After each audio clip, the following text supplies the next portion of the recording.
Sementara itu, Saudara, Rumah Sakit Umum Zainal Abidin Banda Aceh tetap melayani pasien seperti biasanya. Namun prosedur kesehatan terus ditingkatkan, seperti melakukan rapid test sebelum pasien masuk ke instalasi gawat darurat atau IGD. Meskipun sebelumnya sempat diisukan instalasi gawat darurat Rumah Sakit Umum Zainal Abidin ditutup, hal ini dibantah oleh Direktur Rumah Sakit Umum Zainal Abidin.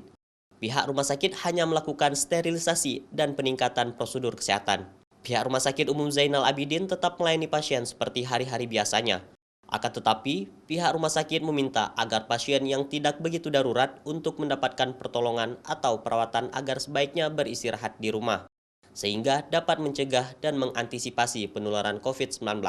Apalagi saat ini jumlah kasus positif di Aceh terus meningkat. Apa yang kita lakukan tidak bersifat mandatori dia harus di rumah sakit. Yang paling penting adalah kita isolasi. Isolasi itu bisa mandiri, bisa di ruang yang seperti ini. Yang penting dia tidak boleh kemana-mana ya dalam waktu 2 minggu minimal.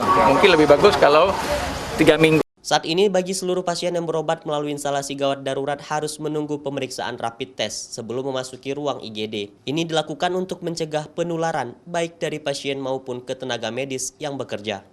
Rumah Sakit Umum Daerah Zainal Abidin ini merupakan salah satu rumah sakit rujukan COVID-19 Provinsi Aceh serta menjadi rumah sakit rujukan untuk rumah sakit daerah.